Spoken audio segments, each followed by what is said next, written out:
I'll bet that 70% of entrepreneurs are burnt out. And burnout doesn't mean you're completely done. It could be just like a matchstick. There's stages of burnout each week. You don't want to tackle a problem that you could tackle. So we need to have a bigger purpose. Yes, we've got the business headed in the right direction. Yes, we've got a great family, we think, but what is the purpose? What are you really fighting for as an entrepreneur to keep you fascinated?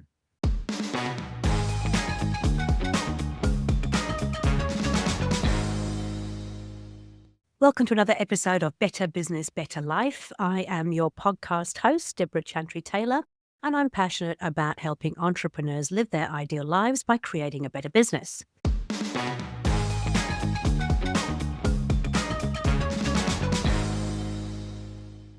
I'm going to jump straight into it today. We have got a guest on the show who is no stranger to most of you. He has been named as MSN.com's top leading speakers to follow in 2025. He has built multiple world-class tech companies, competing with the likes of Apple, etc.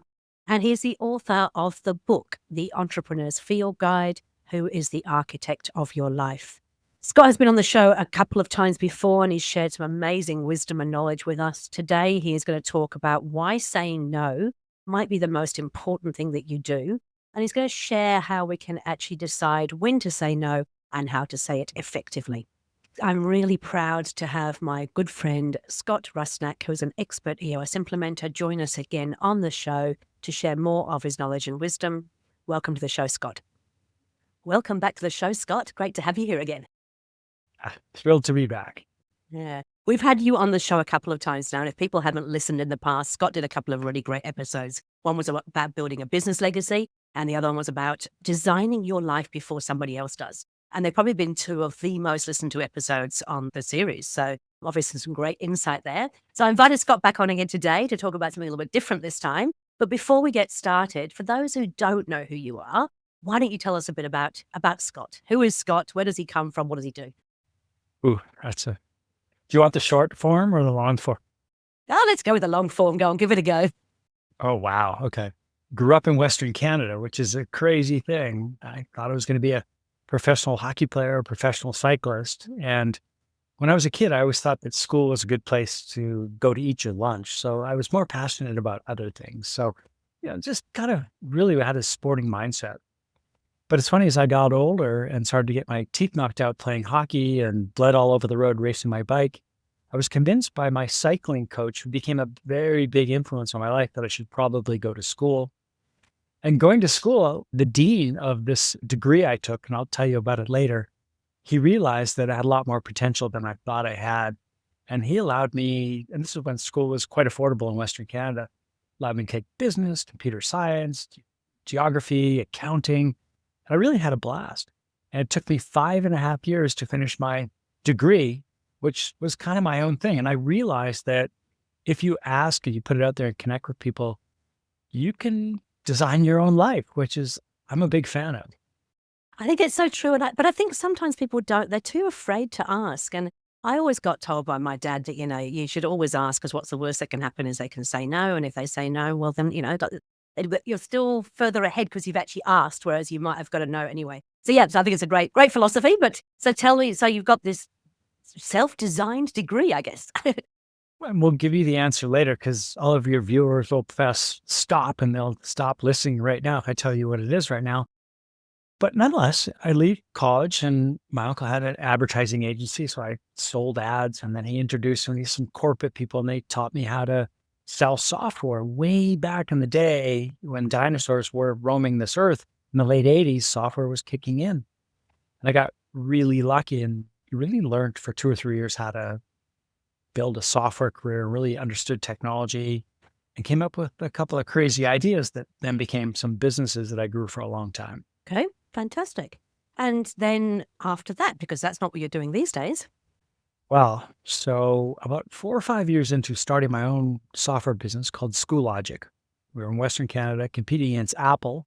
My friends thought I was crazy and I'd go broke at any minute, and I almost did a couple times. I realized the internet wasn't there yet, and I'd have to fly all over the place, and especially the States, to service my clients. I asked my wife and I told her, hey, look, we're going to need to move to the States if I'm going to pull this business off and really get there. So About 12 to 14 months later, we successfully immigrated to the States, got turned away many times at the border. It was really frustrating. But I grew a business called Schoologic into about 3,000 schools around North America and Europe. And while doing that, a friend of mine was starting this last minute tea time service called Golf Now. So I was kind of working in these two businesses. I'm a visionary, there's a million things going on. I would bring in these teachers, consultants, coaches. Scaling up came into the business. I had some really smart management consultants come in. And it wasn't until I read that fateful book, Traction, and met Gino that I realized there's an easier way to do this. And after I exited those businesses, Mr. Wickman said to me, "You're a better coach than a CEO. Join us." And him and a couple good friends of mine, it just became obvious this is the right spot. And gosh, '08, I left those businesses. Here we are, 2025. And I get to do what I love to do now. Fantastic. And you're an expert EOS implementer now, and you're working with businesses to help them to gain the same kind of traction that you learned about in that book and apply to your businesses. Yeah. Now, I was having a conversation with a client earlier today. EOS is so simple. The tools are so simple. We've dumbed it down. But the crazy part is the hardest stuff to conquer in EOS is this healthy and smart team. People can get smarter, but it's that healthy dynamic. And when teams come together and they start to realize that it's teamwork is the ultimate competitive advantage, and if we can design our VTO, our business plan, with a healthy, smart team, with the right people in the right seats, with a people analyzer and a great coach like you, Debra, they start to get what they want from their business and then their life. And it really does mesh together. It's pretty cool. So, I'd say I've been doing a lot less time than you have, but certainly for me, it's been a game changer for my clients. It's been a game changer for me. I mean, with the work that we do is just so meaningful. And as you said, it's not just about the business. I mean, when you create a better business, it enables those leaders to actually have a better life. And that's part of my passion, is actually seeing them enjoy both sides of it. Because often we go into business, we think we're going to have more freedom, more money, more everything, and it doesn't always work out quite like that. And we find ourselves overwhelmed, stressed out, burned out, and not really finding the time to spend time with our people that we love, doing things that we love. And so, as you said, it's simple, but if you can get it right, it also makes a massive difference in both areas of your life. really hard. In fact, I was talking with a really good friend of mine, Dan Sullivan, who is the strategic coach, and he's now 75. And he says, "Scott, the problem is entrepreneurs that become successful, they have freedom of time because they have freedom of money. And the problem that comes from that is that idle hands are not a good thing for entrepreneurs. So we need to have a bigger purpose. Yes, we've got the business headed in the right direction.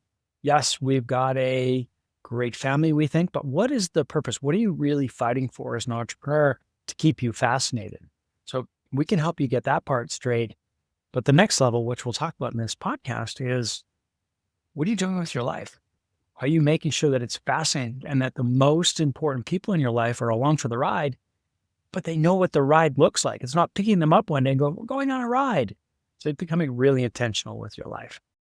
And we talked about in previous podcasts with you, it was a little bit of a light bulb moment for me, because I think I was always bending over backwards to kind of fit everybody in, and actually found myself being really stretched and not having the time for myself and for the things that were important for me. And so just taking on board your very simple philosophy of looking at least a year ahead and saying, what is it I want to do and where do I want to spend time? And thinking about your personal life as well as your professional life and building those time out into your calendar, it's made a significant difference. Yeah, it's good. And you know, the smallest word in the human language is the hardest one for most people to let out of their mouth. Babies learn this word, maybe sometimes it's the first. It's mom, mama, dada, or no. And as adults, we're afraid to develop that discipline of saying no and then saying yes to the right things. Because for me, Debra, saying no is about reclaiming control over your time, your focus, and who you really want to spend your time with. So it becomes a big deal for me. Yeah. And you're right. It's a tiny little word, and it's a very difficult one, because I think I'm a reformed people pleaser. And so as a people pleaser, you want to actually help keep everybody happy, help everybody. And as I've gotten older, and I'm 54 and a half at the moment, so about to turn 55 this year, I've realized that, sometimes the things that you say no to is what really defines the joy in your life, because I was often saying yes to things because I didn't want to disappoint somebody, even though it wasn't necessarily something that I wanted to do or gave me great joy. Well put. And by the way, looking pretty good. So good job on being 34, you said? Was that the number? I wish. No, actually, I don't wish. I'm loving being in my 50s, probably the best 10 years of my life so far, so it's all good. So why do we struggle with saying no, do you think? Well, you said it earlier. As a kid, I tried to please my coaches, my teachers, my parents, my friends, and I got nowhere with it. And it wasn't until my coach, my mentor in cycling just said, Scott, you got to say yes to the right opportunities. So why not enter races that you think you can win? And in business or in life, you can't win everything, but you've got to step back and say, does the yes align with my values, my purpose, and the people I want to be with? Because if it doesn't, maybe that's a small step to be able to say, I'm going to build the muscle memory of saying, no, I don't have the capacity for that. Or I'm going to rehearse how I'm going to say, no, I'm sorry, I've got a commitment with my wife, my spouse, my dog, whatever it may be. Most people want to please others and they're not pleasing themselves first. But there's a really important part there is that you have to actually know where you want to go and what your values are. Otherwise, it's hard to actually assess that and say, does this fit or doesn't it fit? And I think often as business owners, we're really good at the business stuff. We're great at having the long-term plans, knowing what we want to achieve with the business. But many people don't put quite as much effort into their personal life, do they? You don't. And I'll go back to that personal life. People are like, oh, you're being selfish by saying no. I'll disagree. It's called self-care. At EOS, we talk about clarity breaks, and I'm a fan of taking extended clarity breaks. On the weekend, 3 hours by myself on the mountain bike. In the mornings, a clarity break with my wife and our puppy when we go for a walk. It's really good. During the day, I say no to things. So I've got a half an hour to an hour slot just to reset as well. That's cool. Clarity breaks are really important. It's interesting that you said self-care. Rene Russo, another EOS implementer myself, talked about the word selfish because I've always thought selfish is a really negative term. But she asked me what did I think it actually meant. And it's like, well, selfish. It's like being a little bit of yourself, like putting a little bit of yourself first. It's like, yes, actually it is. It's a positive. It's being selfish means taking a bit of time for yourself, which is not an awful thing.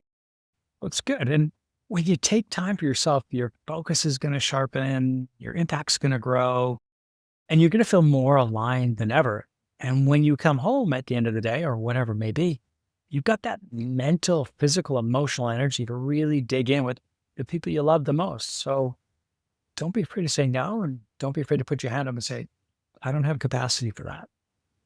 So for people who are listening in who are perhaps saying, look, this all sounds great, but, I used to be a no over-explainer as well. So when I would say no, I would go into huge amounts of detail around, why I couldn't do it. And that would then actually give the person a chance to counteract all of that and come back with other, and almost pressure me into, I don't think they were doing it deliberately, but they wanted me to say yes. And so they would use the no and the explanation as a way to kind of dig back in. And then, of course, as a people pleaser, I'd be, okay, right, I will do it. So how do you say no effectively? How do you ensure that you're not leaving the door open for somebody to try and wiggle their way back in? Well, isn't it a goosebump moment for me, Debra? And you've seen me talk a handful of times. And, we've got to build, I'm going to start at the macro level. You've got to have a 12-month calendar in front of you. So today, let's say you're watching this in June or July, get a 12-month calendar and build up the next 12 months and put in the most important things you're going to do with the 5 to 6 people you love most. So get those big activities in first. So those are your most important people. And I always refer to Dunbar's number. He talks about the 5 most important people, your family, your loved ones. So build that out and then pull it back a little bit and then say, okay, well, what are the things I'm going to do on a 90-day level, a monthly level, and a weekly level, and get straight on those most important people first. Just the ones you can impact the most. So do that for the year, and I'll shrink it down real quick. Then look at your week and ask yourself when you're at your best. I've got a client I met with yesterday, Tim Graham. He's the CTO of this really cool company called Hidden Level. And he's like, Scott, we've got all these opportunities, people pulling me in all kinds of directions. And I asked him, what day of week are you saying no to everything? And he picked Sunday. And I said, okay, well, what are you doing Friday to make sure your weekend is ready and your Sunday's nothing? And when you show up on Monday, you're ready to go. So now what he's got, his 2 most important days are Friday afternoon to make his plans and shut down for the week and make sure when Monday shows up, he's good. Saturday is more for his family and Sunday is for him. So when he jumps into the week, Monday, he's ready to go. He's sleeping better. He's happier. He's healthier. So that was a lot for your listeners. Start macro and then don't be afraid to go right down at the week and say, am I designing that week so that I'm ready to go when Monday shows up? Great idea. Yeah, because you're right. Getting the macro means you've got the entire year kind of planner. But if you don't make the time throughout the week to plan and to think about what's coming up and to sort of close things off, then you're always just running into the next thing and the next thing and the next thing, aren't you? Yeah. And I kind of look at it. It's like a lot of people that we work with are athletes, entrepreneurs, artists. They're committed to success. And we're a lot like them because we're willing to push harder and grind longer than anyone else. But I also know that despite our willingness to work way harder, when you're working hard, your work can be scattered, it can lack focus. So you can be self-sabotaging without saying no. So really design that year, that week, and you could do the same thing with your day. The same idea can apply. Now, I know when I asked you to come onto the podcast, you shared some things with me about what we're going to talk about. And one of the things was you shared a little table, which I'll share in the notes as well, but it was around how and when to say no. And so I guess this is where, again, people pleasers, reform people pleasers will struggle sometimes. Or sort of say, when do I actually say no? And then how do I actually do that? So do you want to share a little bit of how you do that? So somebody comes to you and goes, Scott, I really want you to come on my podcast. And thank goodness you said yes to me. But it's like, you would be perfectly fine if you'd said no. But how do you say no? Yeah. And I'm thrilled you're going to share this little PDF because this PDF I actually keep in my back pocket. I'm looking at it right now. And as much as I've got the muscle memory, just think of it like a golfer, a PGA Tour golfer. They're playing in the Masters. It's the last 18 hole. Well, they've got a caddy and they've got a little cheat sheet for each hole and how the green rolls out. So if you're having a hard time saying, no, print this little PDF out. So the first thing I do, Debra, I'm looking at it, I assess the request. Hey, does this align with my values, my purpose, my priorities? And we set rocks. Hey, does this align? Is it going to allow me to get there? Well, this podcast does, because you and I are aligned on values. We were talking about them before. We have a similar purpose. We want to help people get what they want out of their business and their life. And then there's no ego. Really fun. We're trying to be humble and help people. So the flip side is if you were egotistical, you were turkey, get some interesting requests. If they don't fit who I'm trying to project and who I'm trying to be, that's a pretty easy no. Now, that can be hard to do. So you've got to rehearse your responses, but you've got to be honest and direct. And when it's a no, you can politely but firmly explain why. I don't have the capacity for that. My wife and I go on a date every weekend, and this is the day I'm really sorry. Someone might ask, how about next weekend? I'm sorry, that doesn't work. It can get trickier if they don't fit your core values. All you need to say is, I'm booked up through the year. You're a great guy. And I hope I bump into you again. I've got to go. And that might sound rude to some people, but that's practicing empathy. Tell them they're nice. Tell them they're really nice to see you again. And I'm super slammed and I apologize. So it's okay. Okay, I like it. So it's still about being, you still have empathy, still kindness there, but it's just about being firm. Yeah. And you're taking care of yourself, but you've got to be consistent. You've got to make sure that your response is polite, you're prioritizing your time, and that empathy is important as well. And it's okay to stop if someone asks you for more of your time. You can say, yeah, what's going on? I've got 15 minutes. So put an outline. Hey, I've got about 15 minutes before I've got to run. What's going on? Can I help you with anything? And Debra, I have to tell you, I learned this the hard way. I have lost some friends due to health, mental health, and other health things. And I don't think I practiced enough empathy. Just really ask them, hey, is there something I can help you with? I've got a bit of time. Can we dig in? And sometimes you just got to say no, and sometimes there's a reason to say yes. Perfect. It is interesting. I was thinking as you were talking, when you said that you need to prioritize, obviously, the people that are most important to you. And I know that you follow the Dunbar principle and you've got your 5 and yours in 5, 15, 50, whatever the magic numbers are. And I know that you're also, because we talked about this in a previous episode, you are really clear to those people about where they fit within your life.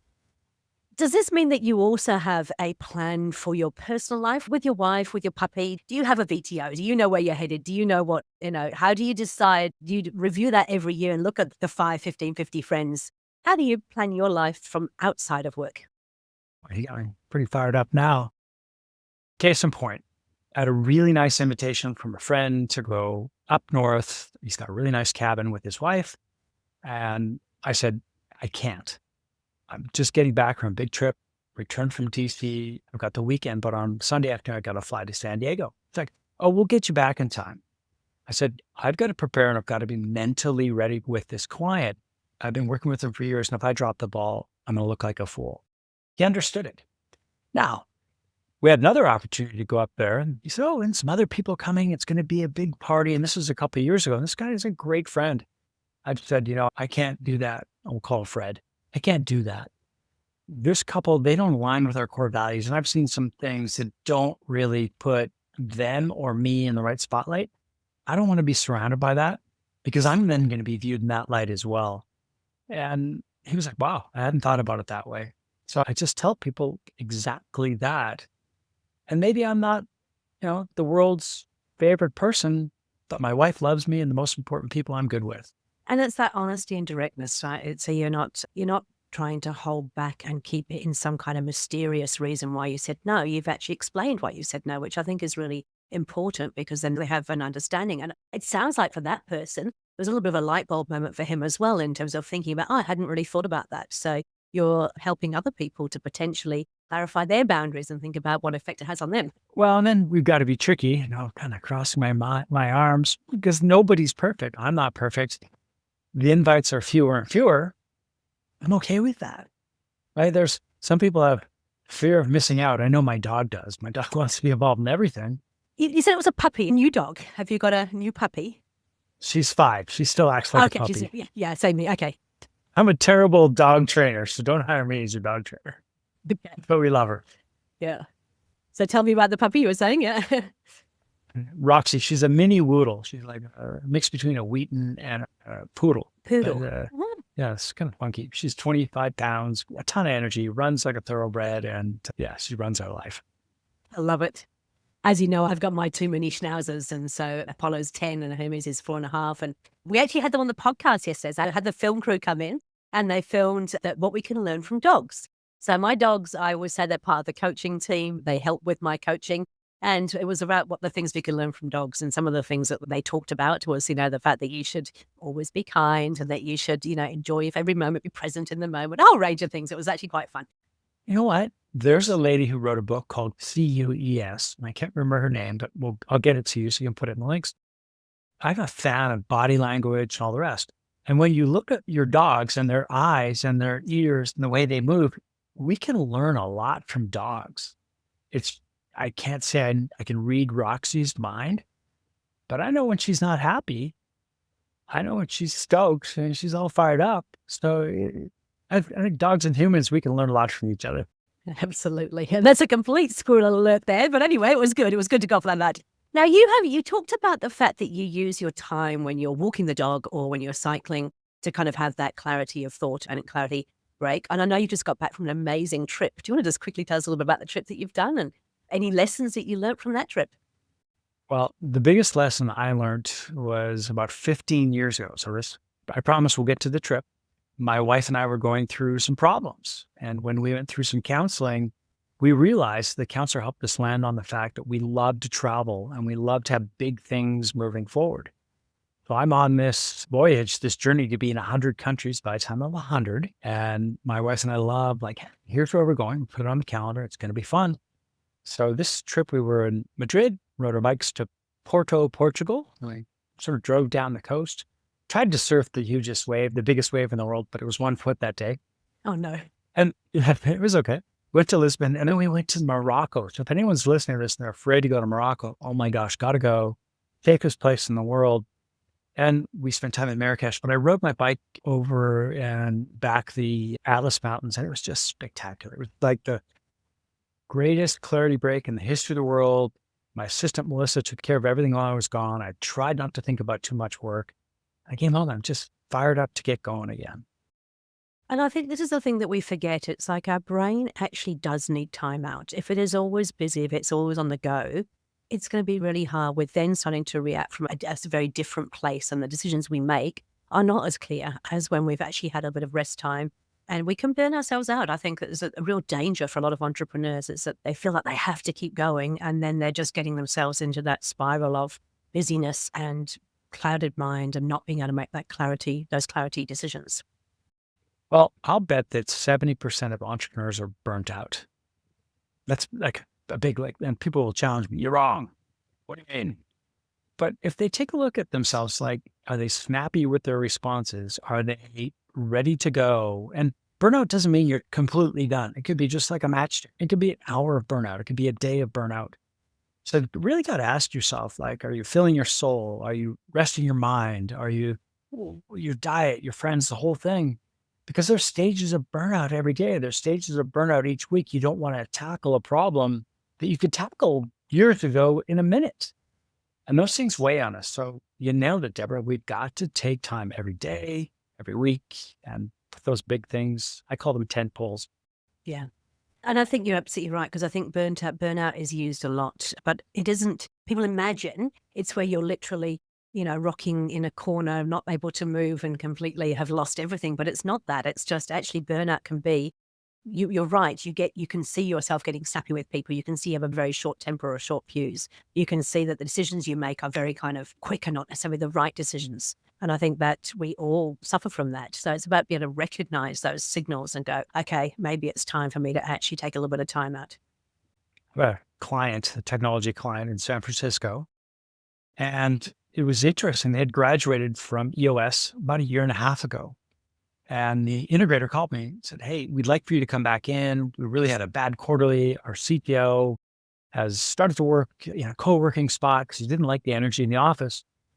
And he started to get in his mindset that he needs to be going 20 hours a day and pushing him so hard that he could put 2 years of work in and then take a year off. And everyone was telling him that this is the cycle of it all. And I came back in as the coach and I worked as his executive coach. I'm like, let's just call him Fred again. You're wrong. You need to have those pauses every day and every week. And by the way, you're surrounding yourself with the wrong people.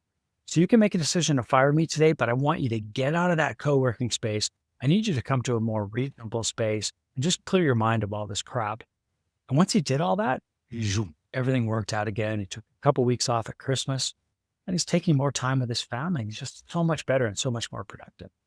It's been interesting. I know that with the People book having come out a little while ago from EOS, it really got me back into some of those people tools in more depth and really exploring how they can actually work. And there's a lot of EOS tools that can help with this kind of stuff. So you've got your Delegate and Elevate tool. You've got your understanding what your own personal core focus is and how that fits into it, but also how what your team members' core focus is and how they can add the most value to the business as well. So I think that sometimes we forget that we may not be the right person to be doing it. We may be trying to take on too much, and we've got a team around us who can actually help to, for us to delegate things to them so we can actually free ourselves up to do the things that will really add the most value to the business. I love the fact you talked about individuals' core focus, their purpose. Got involved with this group forever ago, Google, and they realized that the people in IT, the engineers are like, oh, we don't want to be managed. Like, whoa, what do you mean you don't want to be managed? Well, we don't like to be micromanaged. We like to really make things happen. But when they spun it on its head and said, no, we want to help you with your career aspirations and make sure that aligns what we're doing here at Google and where we're headed, they're like, oh, that sounds really good. And then they tricked them and said, well, that's what being managed is all about, understanding your personal purpose and your business purpose, and then helping you achieve both. That's a great leader and that's a great manager. So good on you for referring to that People book because it's a big deal. It is. And I think, that because as you said, the EOS tools are so simple in terms of the foundation tools, but there's also a lot more that goes in behind to support it. And a lot of the work that we do is not just about bringing the business, right? But it's about helping the people to be the best possible versions of themselves, helping people to be greater leaders and managers. And as you said, so they can actually do the things, not micromanaging, but make the most of their people and get the most out of their people.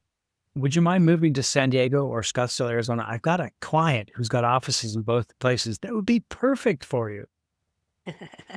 Excellent. Maybe not. I'm already moving to Melbourne. I think that's a big enough move at the moment. Yeah. Okay, cool. So if we go back to the no thing again, I just want to really sort of, I suppose, we call it, put a bow around this.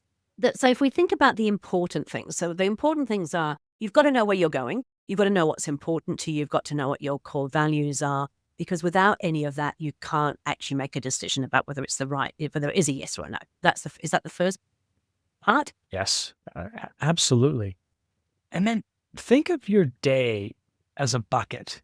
You can think of it as a bucket of water, or, it could be going in or out. You decide which you want to look at it. But think of it as having those boundaries, and you only have so much capacity. You can't drink the whole bucket in a minute. You can't drink it in a day. Maybe you can pour it on a plant, but if you're putting things in, it's going to overflow and it's going to be a big mess. So you've really got to set those boundaries. I like the bucket analogy. It's really clear. Okay, I hadn't thought about that. Perfect. Okay, so give me three top tips or tools. Tell me the 3 top things you would recommend people do if they're struggling with their bucket overflowing. First thing I would do is go to something it's called Dunbar's number, and I love talking about it. Who are the 5 most important people in your life? Write their names down. And then who are the next 12 to 15 most important people that you want to be in touch with every 30, 60, 90 days. And then here's the tricky part. Look at that wider circle and write down all the names of the people you saw in the last 12 months, you saw physically, and you have a relationship with, and really put a check beside the names of the people you want to be with.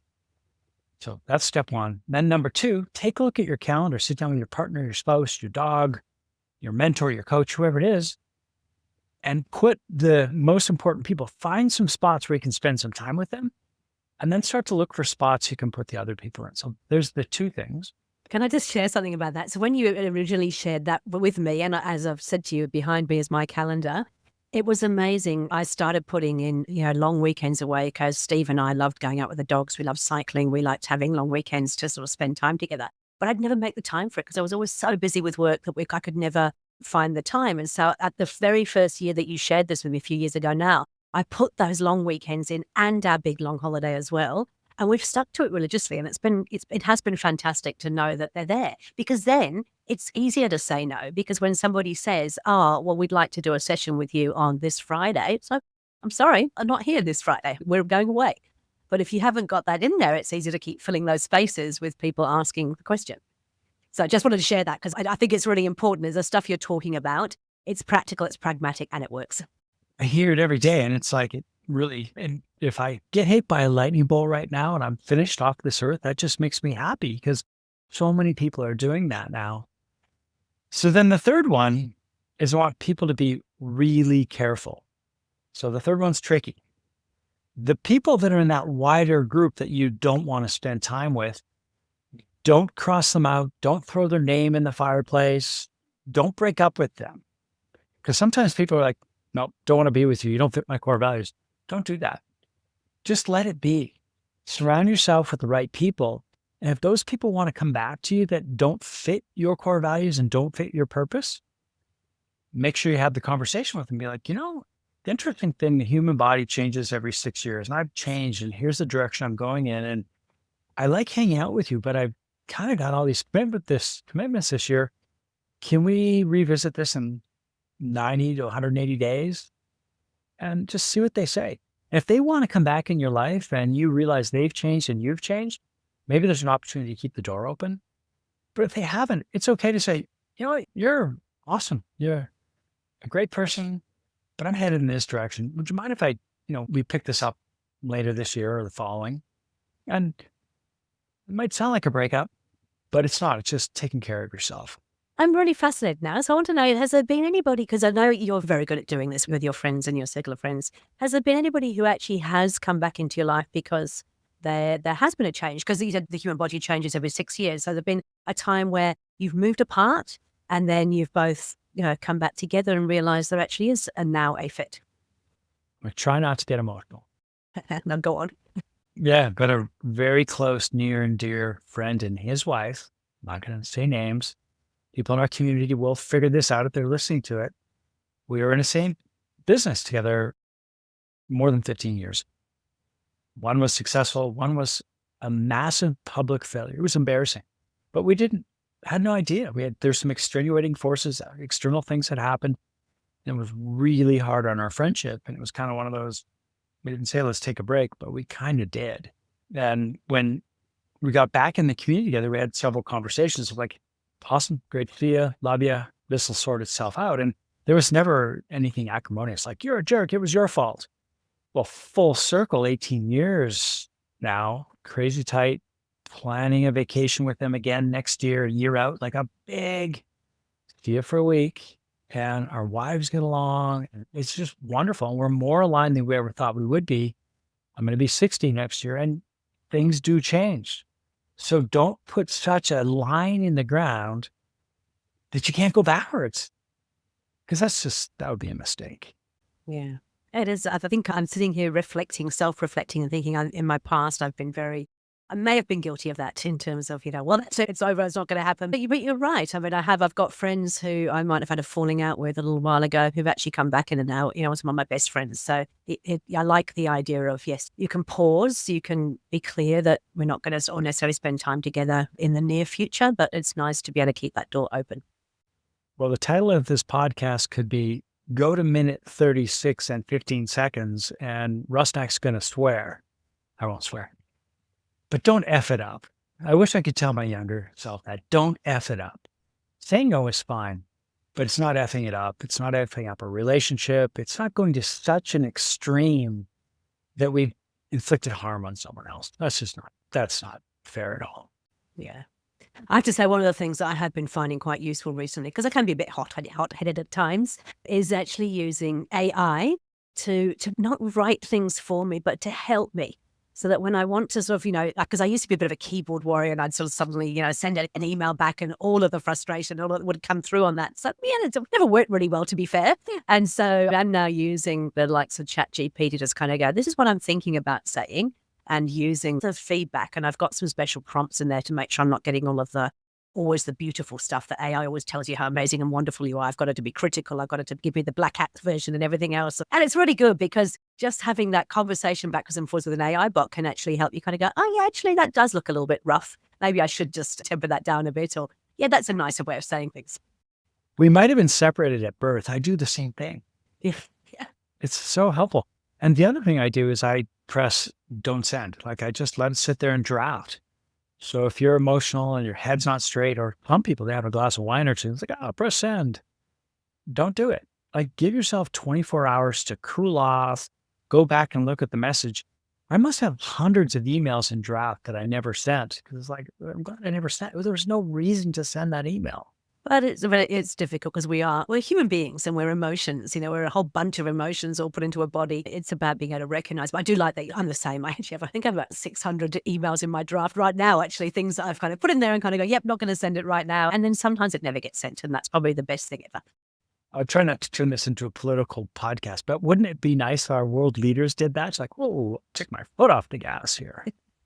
I have to say, move on. I'm very grateful that I don't live in the US right now, because I am watching from afar in absolute fascination about the stuff that is being shared on social media. And it's like, wow, it's interesting, shall we say.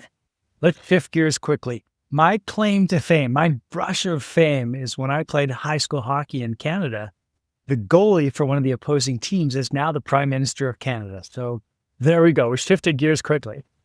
Excellent. Hey, I've got one last question for you. This is really probably more for my own personal interest, but you talked about shifting from Canada over to the US for your work. How was that for you? Because that's a big change in terms of shifting country. I've done it myself a couple of times now, but what has been would you ever go back to Canada? Is America now your home? And what made you realize it was absolutely the right move, and how did you adjust? Canadian Revenue Association has audited me, and the IRS has audited me. So for this purposes of podcast and public, I'm going to stay in the States. I'm an American citizen, but we do have a family ski place in a great place called Revelstoke, British Columbia. So I love going back to Canada. I don't want clients there anymore. Before 06, 05, I had some clients there. It's just so different. The cultures are so different. And when we moved to the States, there was culture shock. Absolutely. That could be 10 more podcasts. It was really difficult. My wife wasn't allowed to work. We didn't have any friends. So don't feel sorry for me, but drastically different. Wonderful people here. My best friends live here. Like 99% of my best friends live here, but it's drastically different than living in Canada. It's great that you're able to go back. I think I'm asking from a personal level, 'cause as you know, I'm moving to Melbourne soon, but still coming back to New Zealand. And New Zealand is still my home. It still will always be in my heart, it'll always be my home, but it's sort of that shift around. And I think sometimes you do that. It's a great thing to make changes for the business, for your personal life. It's not a bad thing. So yeah, thank you for sharing that. Okay, we better wrap this up. So just to be really clear, we've been talking about saying no and the importance of saying no. And as we talked about, it's like really understanding who the most important people in your life are, making sure that you're putting them first, putting them into your calendar first. You've got time for them, planning out your calendar so that you actually have everything in there and you know what you're doing and when you're doing it. And then be really careful about those that you surround yourself with and those, but you don't have to cut people off. It's not about shutting the door forever. It's about just saying, hey, it's not right now. And we're going to share in the podcast notes the little PDF that Scott's got, which is about how and when to say no. Nice little reference tool that you can just keep in there just in case you're kind of struggling. And my tip was, using AI to sometimes help you with some of your responses because it's a lot less emotional than us as human beings. I hope my brother-in-law is watching this podcast. He could use some of that. Hey, Scott, as always, it's been an absolute pleasure to talk to you. I always get so much gold from these. I'm sure our listeners do too. So thank you again for giving us your time and really appreciate it.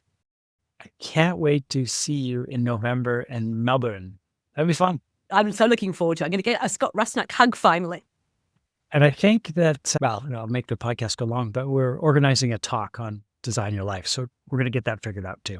Excellent. Okay, well, we'll make sure we definitely share that. Okay, so we'll put a whole bunch of stuff in the notes where you can find Scott, some of the things we've shared here. But again, look forward to seeing you in November, and thank you, Scott. Merci beaucoup.